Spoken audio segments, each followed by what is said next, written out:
Okay, students, I have finished the exercise 2.2. Now you see the page number 35. Page number 35, here one headlines is given, remainder theorem. See here remainder theorem. So I will explain remainder theorem, but before that I will give you 2-3 examples. 2-3 examples. We consider a number 15, suppose, and divide this 15 by suppose 4.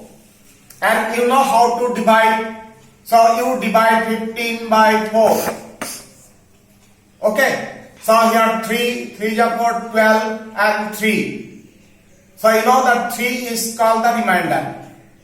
Here 15 is the dividend, 4 is the divisor, 3 is the quotient, and this 3 is the remainder. You know how to find the quotient and remainder. So then another example I will give you, that how to divide a polynomial by another polynomial. Suppose one polynomial 3x square plus x minus 1. For example, that divide this 3x square plus x minus 1 by x plus 1. So you know how to divide a polynomial by another polynomial by long division method. I think you know how to divide. So okay, divide it. So therefore this is the divisor x plus 1. So divide 3x square plus x minus 1. Okay. So then what term we will suppose here? It is same. If we divide an integer by another integer by long division method, process is same.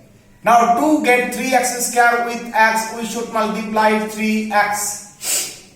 Because you see 3x into x, if we product, then we will get 3x square. Okay, so first term should be exactly same. But this 3x should multiply with 1 also.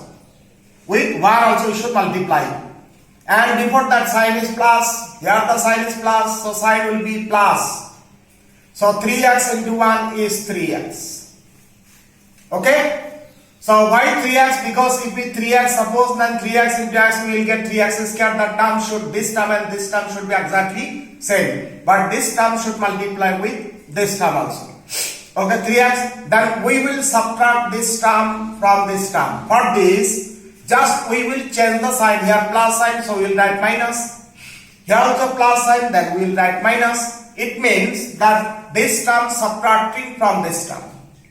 Okay, changing the sign means we are subtracting this term from this term. Okay, now you see here new sign is minus and this is plus, so this term and this term cancel because minus plus term is cancelled. Now, after changing the sign, here the plus sign now no value is, now we have to suppose this term the sign is minus. So here minus and here the sign is plus.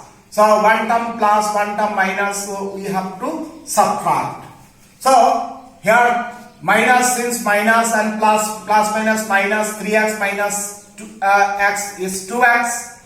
But the sign should come of the greater term 3x, the sign is minus, so minus 2x. You know how to subtract, how to add the terms of the algebraic term. So it is minus 2x. And this term is not used, so you write the term exactly same. Okay, now again, this term we can divide it because you see the degree of this term is 1. Here also the degree of this term is same. So till the degree same, we continue the division. So now we should get minus 2x. What term will multiply with x? So it is clear that minus 2.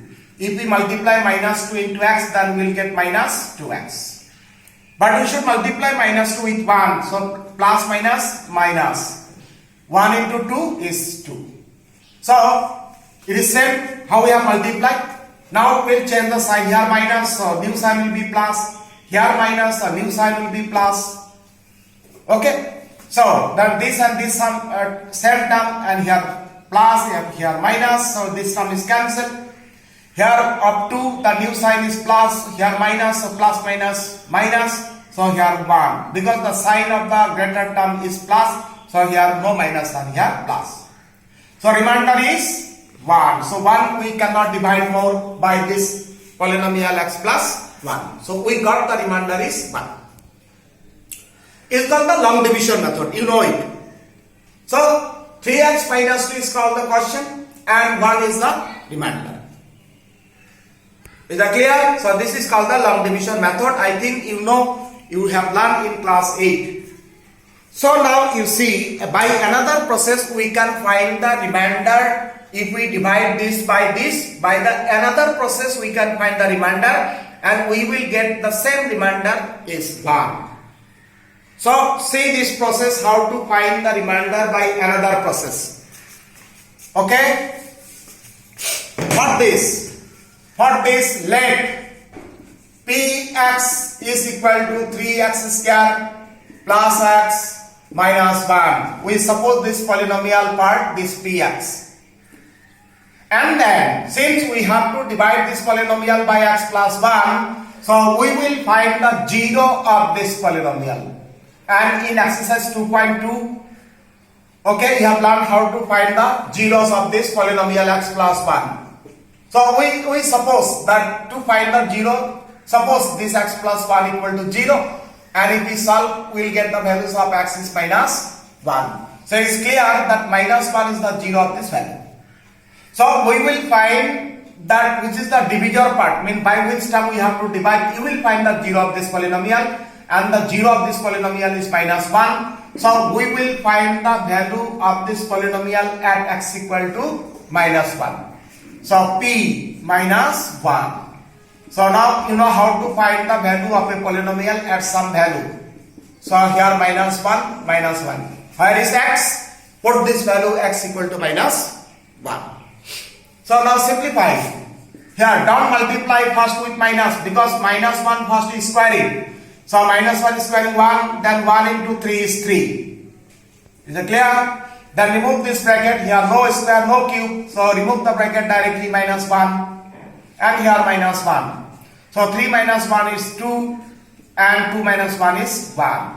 So this is the remainder. This value of this, whatever the value of this polynomial at x equal to minus 1 is, this is the remainder. And first we have shown by long division method we got the remainder is 1. Here also the value of this polynomial is 1. So this is called the remainder.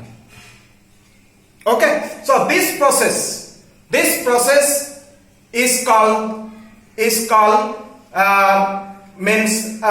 remainder theorem. Means using this process, whatever we got the value of this polynomial, this is remainder. So it is, if we describe, then we'll say it is the remainder theorem. Means by which method we will find the remainder of a polynomial, not by the long division. Means by this method, this is the remainder theorem. Then I will define that remainder theorem. So see this process, we got the remainder. So 1 is the remainder of this polynomial. Then what is the general definition of the remainder theorem? For this you see the page number 39. Page number 39. Here given the remainder theorem. Here clearly given that statement of the remainder theorem, but I will define in short. For that, let px is a polynomial. Px is a polynomial, but the minimum degree is 1. Minimum degree is 1, or the degree is more than 1. But should be the degree is 1. And then we suppose a linear polynomial x minus a. This is linear polynomial. Why? Because the degree of this polynomial is 1. So x minus a is a linear polynomial where a is any real number. So two statement, you see Px is a polynomial whose degree either equal to 1 or greater than 1, and x minus a is a linear polynomial. Now we will find the value of this polynomial, value of the polynomial at x equal to a. Means if it is linear polynomial and if we find the 0, then we can suppose that x minus a equal to 0. Therefore x equal to a, and it's clear that a is the 0 of this polynomial. And if we find the value of this polynomial at x equal to a, that is p a, then p a is the remainder. P a equal to value we will get whatever the value, that will be the remainder. Means in terms of px, that PA, what is A? Is the 0 of this polynomial. So put this value of A in place of x, PA.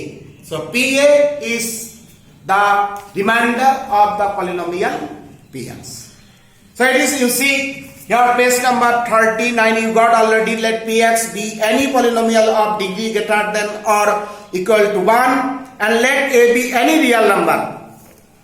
And if Px is divided by the linear polynomial x minus a, then the remainder is Pa. So you have to remember this statement. I have given example, I think it is clear, and you have to remember this statement.